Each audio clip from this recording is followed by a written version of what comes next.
तो पिछले कुछ दिनों से यूट्यूब पे आपने बहुत सारे वीडियोस देखे होंगे जिसमें आपको बताया जाता होगा कि हमें अर्ली एज में ही इन्वेस्टिंग स्टार्ट कर देनी चाहिए। पता है ये क्यों कहा जाता है? क्योंकि अगर आप अर्ली एज में इन्वेस्टिंग स्टार्ट कर देते हो तो आपको अपने पैसे पे बहुत ही ज़्यादा कंपाउंडिंग इफेक्ट देखने को मिलेगा। ये कंपाउंडिंग इफेक्ट क्या होता है ये मैं आपको बताता हूँ अभी सिंपल से वर्ड में।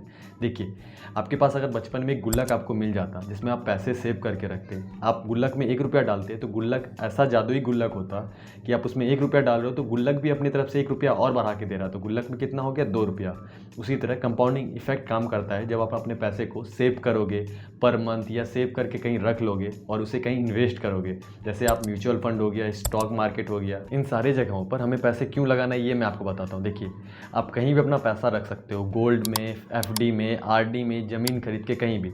लेकिन अगर आप अपने पैसे पे 12% रेट से हर साल अपने पैसे को ग्रो करो तो ऑलमोस्ट 8 to 9 ईयर्स में आपका जो पैसा है वो डबल हो जाएगा। 8 to 9 ईयर में 12% के रेट से। अगर आप 13% के रेट से अपने पैसे को ग्रो करते हो तो आपका और टाइम जो है वो कम हो जाएगा। तो आप इस तरह से अपने कंपाउंडिंग इफेक्ट को और भी मजबूत बना सकते हो। तो चलिए यही सब मैं आपको डिटेल में एक्सप्लेन करूंगा, कंपाउंडिंग इफेक्ट क्या होता है, आप कहाँ से 13% का इंटरेस्ट रेट ले सकते हो। क्योंकि हमारे पास पिछले 20 से 21 साल का डाटा जो ऑनलाइन अवेलेबल है निफ्टी 50 का। निफ्टी 50 क्या होता है? उसमें सारी टॉप 50 कंपनी जो हम डे टू डे लाइफ में यूज़ करते हैं वो सारी लिस्ट होती है। ब्रिटेनिया, टाटा स्टील, रिलायंस, जो भी आप यूज़ करते हो, आपने जितना भी टॉप कंपनियां सुना होगा जो कि इंडिया में होगा वो सब इसमें लिस्ट होती है। तो इससे हमें पता चल जाता है कि हमारा इकोनॉमी किस हिसाब से ग्रो हो रहा है, हमारा पैसा किस हिसाब से ग्रो हो सकता है। क्योंकि जिन्हें ये सब का नॉलेज है तो वो तो अपना पैसा ग्रो कर रहे हैं ना, तो क्यों ना हम भी इस चीज़ को अच्छे से समझें और अपना वेल्थ को जो है वो ग्रो करते जाएं। तो चलिए मैं आपको बताता हूँ। तो हमारे पास जो पिछला 20 साल का डाटा है मैंने उससे सारा परसेंटेज निकाल लिया है कि हर मंथ किस हिसाब से निफ्टी 50 ग्रो हुआ है। और फिर हम उसी को देख के समझेंगे कि अगर हमने 20 साल पहले अपने पैसे को, या फिर हमारे दादाजी या फिर पिताजी ने 20 साल पहले अपने पैसे को इन्वेस्ट किया होता तो वो किस हिसाब से ग्रो होता, जिससे हम सीख सकते हैं और अपने फ्यूचर को प्रिडिक्ट कर सकते हैं। अगर हम अभी इस एज में पैसे इन्वेस्ट करेंगे तो हमारा फ्यूचर में कैसा होगा। देखिए, मैं आपको सिंपल सा एक एग्जांपल लेकर समझाता हूँ कि आपको समझ में आए जो ग्राफ है ये फ्यूचर में अप होगा या नहीं होगा। देखिए, अभी हम कहीं पे भी हैं, जैसे हम अपने लाइफ के बारे में बात करते हैं, हम अपने एज में कहीं ना कहीं पे भी सिचुएशन में हैं। फ्यूचर में हमारा सिचुएशन अच्छा भी हो सकता है और बुरा भी हो सकता है। अगर हमारा सिचुएशन अच्छा होता है तो एवरेज मिडिल क्लास 80 से 85% लोगों का जो इंडिया में होंगे उनका सिचुएशन सेम मेरे तरह होगा या फिर आपके तरह होगा। तो अगर हम ग्रो होंगे तो हमारा इकोनॉमी ग्रो होगा। अगर हमारा इकोनॉमी ग्रो होगा तो वो ग्राफ भी ऑब्वियस सी बात ग्रो होगी, क्योंकि हम जो कंज्यूम कर रहे हैं, हम जो सामान ले रहे हैं, जो नेट यूज़ कर रहे हैं, रिलायंस का जो भी सर्विस यूज़ कर रहे हैं, उससे हमारी इकोनॉमी में इफेक्ट करता है। और जब हमारा इकोनॉमी उससे बढ़ेगा तो हमारा निफ्टी 50 का ग्राफ भी ऑब्वियस सी बात है वो अप होगा। तो हम इससे समझ सकते हैं। तो चलिए मैं आपको समझाता हूँ कि निफ्टी 50 और कंपाउंडिंग ये सब कैसे काम करता है, कैसे निफ्टी 50 में अगर हमने 20 साल पहले पैसा डाला होता वो सब कहाँ क्या होता, क्या हमें रिग्रेट होगा अगर हम पैसा लेट से डालेंगे, सब मैं आपको अच्छे से समझाता हूँ। क्योंकि मुझे भी शुरू में जब इस चीज़ के बारे में पता चला तो मैंने इसे इग्नोर किया। मैंने सोचा जब मेरी जॉब लगेगी, जब मैं पैसे कमाने लगूंगा तब मैं इस चीज़ के बारे में पढ़ूंगा और अच्छे से समझूंगा, उसके बाद में पैसे इन्वेस्ट वगैरह करूंगा और ख़ुद को अमीर बनाऊंगा। अभी मुझे ये सब में नहीं पढ़ना है। लेकिन जब मैंने बहुत सारे यूट्यूब पे वीडियोज़ देखे तब मुझे समझ में आया यार मैं गलत था। मैं अगर इसे पहले जान जाता तो मुझे शायद अभी बहुत ही ज़्यादा मौका करता। क्योंकि ये सब जो डिपेंड करता है वो सब टाइम पे डिपेंड करता है। अगर आपके पास ज़्यादा टाइम है तो अपने लाइफ को अच्छे से जी सकते हो, आपका जो गोल है वो जल्दी पूरा हो सकता है। तो चलिए इसे डिटेल में समझते हैं कि सब क्या होता है। सबसे पहले तो मैं आपको कंपाउंडिंग का एक मैजिक दिखाता हूँ जिससे आपको अंदाज़ा मिल जाए कि आगे मैं वीडियो में आपको क्या क्या बताने वाला हूँ। तो देखिए, इसके लिए मैं ग्रो की वेबसाइट पर जाता हूँ। उन्होंने कैलकुलेटर एक बना के रखा हुआ है। इसके लिए कोई लॉगिन वगैरह नहीं करना, अकाउंट नहीं बनाना होता है। मैं डिस्क्रिप्शन बॉक्स में भी आपको इस वेबसाइट का लिंक दे दूँगा। तो मैं आपको यहाँ से बस एक कंपाउंडिंग का मैजिक दिखाता हूँ। देखिए, अगर हम एक बार 500 रुपीज़ इन्वेस्ट करके रख देते और हम उस पर 12% इंटरेस्ट रेट लेते तो 30 साल के लिए वही पैसा कितना में बदल जाता। आप देखो, एक 500 का नोट 30 साल बाद बदल जाएगा 14,480 रुपये में। वो इंटरेस्ट मिला है, टोटल हो जाएगा 14,980 रुपये। 500 का उस बार जो नोट इन्वेस्ट हमने शुरू में किया था उसको भी कैलकुलेट कर लेते हैं।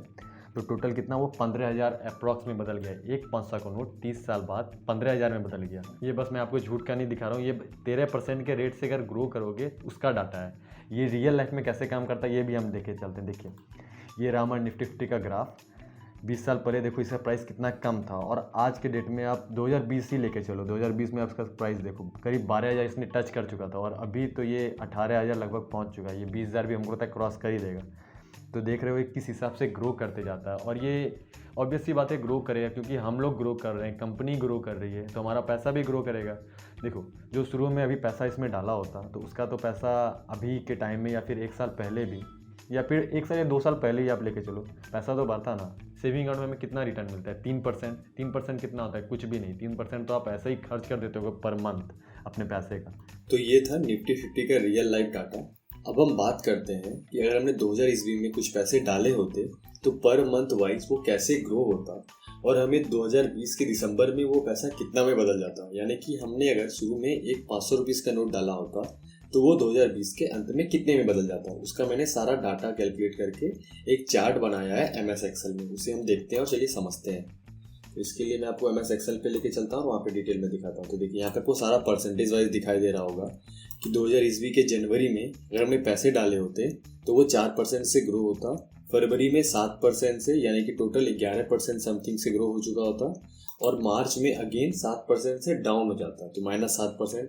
इसी हिसाब से करके मैंने 2000 ईस्वी, 2001, 2002, इसी तरह 2020 ईस्वी तक मैंने टोटल एग्जैक्ट डाटा निकाला है, जो कि ऑनलाइन अवेलेबल था BSE और NSE में। तो ओवरऑल जब हम बात करें कि निफ्टी 50 ने कितना रिटर्न दिया है, तो 11.78% का रिटर्न 2020 ईस्वी तक दिया था। तो अगर हमने जनवरी में कुछ पैसे डाले होते, यानी कि 500 रुपीज़ का एक नोट इन्वेस्ट करके रख दिया होता, उस समय 500 रुपीज़ भी बहुत हुआ करते थे, तो मैं बस 500 का एक नोट लेके चलता हूँ। तो यहाँ पे मैंने 500 रुपीज़ डाला हुआ है ऑलरेडी। तो अब देखते हैं ये फरवरी में कितना में बदल गया। देखिए फरवरी में 535 रुपीज़ में बदल गया, मार्च में इसकी वैल्यू होगी 494 रुपये। यानी कि हमने जनवरी में 500 रुपीज़ डाला था और मार्च में उसका वैल्यू में कितना बदल गया? 494। अप्रैल में 455 और गिर गया, और दिसंबर में तो 409 रुपये हो गया। यानी कि जो निफ्टी 50 है हमेशा बढ़ते नहीं रहता। हम लोगों ने एज्यूम किया है जो हमारा परसेंटेज ग्रोथ होना चाहिए पैसा पे, वो 13% या 12% होना चाहिए, ताकि हमारा पैसा जो है वो डबल हो सके और हमें ज़्यादा अर्निंग हो। तो आप जब इसे रियल लाइफ में देखोगे, क्योंकि देखिए आप तो कैलकुलेटर लेके बैठोगे नहीं कि आप पैसा कहीं डाल दिए तो कैलकुलेटर के हिसाब से आपका पैसा ग्रो होगा। आपका जो पैसा रियल लाइफ में ग्रो होगा वो कभी अप जाएगा कभी डाउन जाएगा। तो हमारे पास जो रियल प्रूफ है, जैसे निफ्टी 50 हो गया, उसको मैंने आपको दिखाया है। तो देखिए जनवरी में 500 का नोट था, 2001 के जनवरी में 443, फिर 2002 में 348, 2003 में 337। इससे अच्छा तो हम लोग बैंक में डालते तो हमारा पैसा होता, आपको ऐसा लग रहा होगा। लेकिन 2004 ईस्वी में देखिए 585 में बदल जाता, 2005 में 665, 2006 में 970। तो आप देख रहे हो टोटल 2000 ईस्वी से 2006 ईस्वी के बीच में ये टोटल डबल हो गया मात्र 6 साल में। हाँ ये डाउन होता है लेकिन ये अप होता है, क्योंकि मैंने आपको पिछले बहुत बार एग्जांपल लेके समझाया कि जब हम ग्रो होंगे तो कंपनी ग्रो होगी, कंपनी ग्रो होगी तो इकोनॉमी ग्रो होगा, इकोनॉमी ग्रो होगा तो पैसा ग्रो होगा। क्योंकि निफ्टी 50 में टॉप कंपनीज ही रहती है, और ये टॉप 50 कंपनीज जो होती है ये भी धीरे धीरे करके इसमें मतलब कुछ रेक्टिफाई होता है। जैसे कोई कंपनी परफॉर्म नहीं कर रहा होता है तो उसे आउट कर दिया जाता है और न्यू कंपनी को लाया जाता है। उनका भी कुछ मैट्रिक होता है, अगर आप उस पर डिटेल में समझना चाहते हैं तो मैं उसका भी वीडियो डिटेल में एक्सप्लेन कर दूंगा। अगर आप चाहोगे तो कमेंट बॉक्स में आप जाके कमेंट कर दीजिएगा। तो चलिए चलते हैं 2020 के अंत में एक 500 का नोट कितने में बदल जाता है। तो देखिए अगर 2000 ईस्वी में मैंने 500 का नोट डाला था तो अंत में यहाँ पे जो ग्रीन आपको दिखाई दे रहा है, एक 500 का नोट बदल गया हमारा 4633 रुपये में। हमें कितना परसेंट का इंटरेस्ट रेट मिला? हर साल 11.78%। ये रियल लाइफ डाटा है। देखिए अगर हमने नहीं डाला किसी और ने तो डाला होगा ना, राकेश झुंझुनवाला, बहुत सारे ऐसे इंडियन स्टॉक मार्केट या फिर इंडियन ट्रेडर हैं जो इन्वेस्ट करते हैं। क्योंकि देखिए अब बड़े बड़े आदमी का तो मैं आपको नाम लेके नहीं डराऊंगा, कोई छोटा आदमी या फिर जो ये सब में शुरू से इंटरेस्ट लेके चलता हो या फिर उसको समझता होगा, और उसने देखिए अभी तो 500 रुपीज़ का एक जियो का रिचार्ज हो जाता है, 500 का भी नहीं होता है, 600 का होता है। अगर हमने शुरू का, हाँ 2000 ईस्वी में 600 का बहुत ज़्यादा वैल्यू होता था, लेकिन मैं बस आपको एक एग्जांपल लेके बता रहा हूँ। अगर अभी भी आप एक 600 का रिचार्ज नहीं करेंगे, अगर आप पैसा डाल दोगे या फिर बस एक डाल के रख दोगे, क्योंकि देखिए इससे मुझे तो बेनिफिट नहीं होगा, इससे ओवरऑल आप ही को बेनिफिट होगा। और ये कैसे बेनिफिट होगा ये भी मैं आपको डिटेल में समझाता हूँ, क्योंकि आपको लग रहा होगा यार ठीक है ये निफ्टी 50 था लेकिन तुम बोल रहे थे कंपाउंडिंग कैसे काम करता है, तो मैं आपको कंपाउंडिंग भी दिखा रहा हूँ। मैं आपको बस बता रहा हूँ कि ये रियल लाइफ में हमारा जो डाटा है वो कैसे काम करता है अगर हमने 500 रुपीज़ डाला होता है। तो अब बात करते हैं ये मतलब कैसे कंपाउंडिंग वगैरह काम करता है, इसे समझते हैं। तो इसके लिए मैं आपको दूसरे सीट पे लेके चलता हूँ, और यहाँ पे देखिए सबसे पहले हम कंपाउंड इंटरेस्ट को अच्छे से समझते हैं। तो इसके लिए मैं सबसे पहले अपने बैंक अकाउंट में अगर 500 का नोट डाल देता आज 2021 है तो आज मैं 500 रुपीज़ का एक नोट अपने बैंक अकाउंट में डाल देता और साल के अंत में मुझे जब 13% का इंटरेस्ट रेट मिलता तो उस पर मुझे कितना प्रॉफिट होता, 65 रुपीज़ का। तो टोटल मेरे बैंक अकाउंट में कितने पैसे क्रेडिट हो जाते, 565 रुपीज़। और ठीक एक साल बाद कंपाउंडिंग अब यहाँ जादू दिखाएगा, क्योंकि बैंक अकाउंट में हमें कंपाउंडिंग मिलेगा लेकिन 2-3% पे कंपाउंडिंग हमें कितना ही महसूस होगा। 33 साल लग जाएंगे एक पैसे को डबल करने में, 33 साल। और यहाँ 6 साल में पैसा डबल हो जाता है 7 साल में। अगर आप अच्छे से काम करो, कंपाउंडिंग को और भी अच्छे से आप उसे इस्तेमाल करना सीख जाओ, क्योंकि मैं आपको आगे कुछ टिप्स एंड ट्रिक्स भी दूंगा जिसकी मदद से आप जो कंपाउंडिंग है उसे बहुत ही अच्छे से यूज़ कर सकते हो। तो यहाँ पे वापस वही टॉपिक पे लेके चलता हूँ मैं आपको। 565 रुपीज़ पहला साल हमें बेनिफिट हुआ 13% के रेट से। अब अगले साल हमें जो 13% का प्रॉफिट मिलेगा या फिर 13% का जो इंटरेस्ट मिलेगा, टोटल हो जाएगा 638 रुपीज़। यानी कि पहला साल हमें 65 रुपीज़ का इंटरेस्ट मिला, दूसरे साल 73, तीसरे साल 83, फिर 94।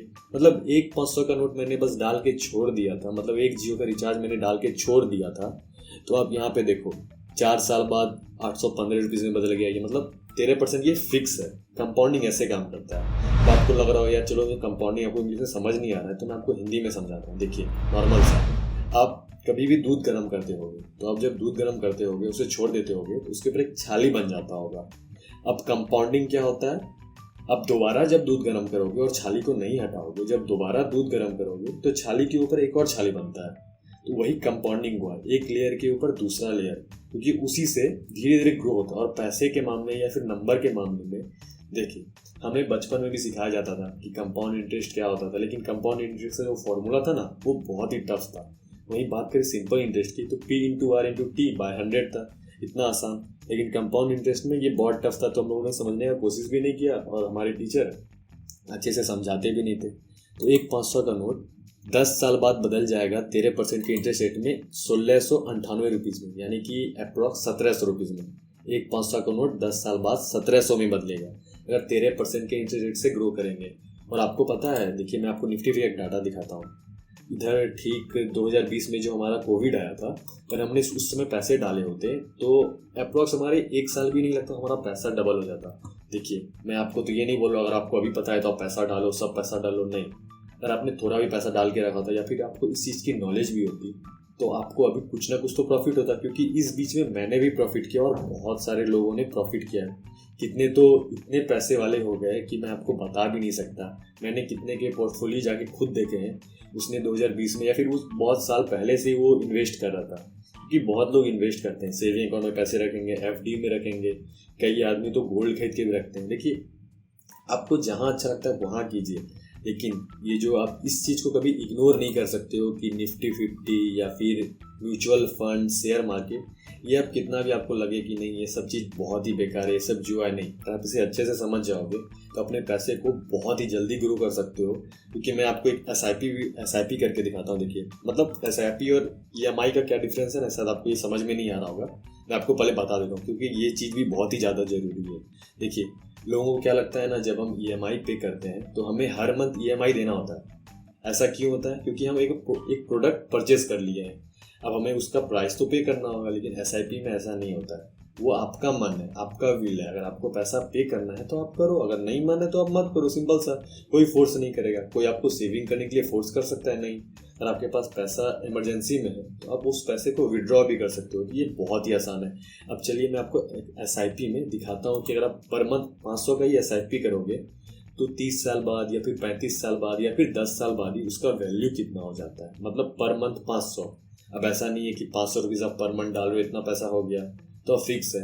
अब हर मंथ तो 500 रुपीज़ ही नहीं डालोगे ना, कभी हो सकता है आप पैसे ना डालो, कभी हो सकता है आपकी जॉब लग जाए, कभी हो सकता है आपको बोनस मिले, कभी सैलरी मिले, कभी एक्स्ट्रा आपको कहीं से इनकम मिले। तो आप जब उसे इसमें इस्तेमाल करोगे तो आपका कंपाउंडिंग जो है वो बहुत ही ज़्यादा अच्छे से काम करेगा।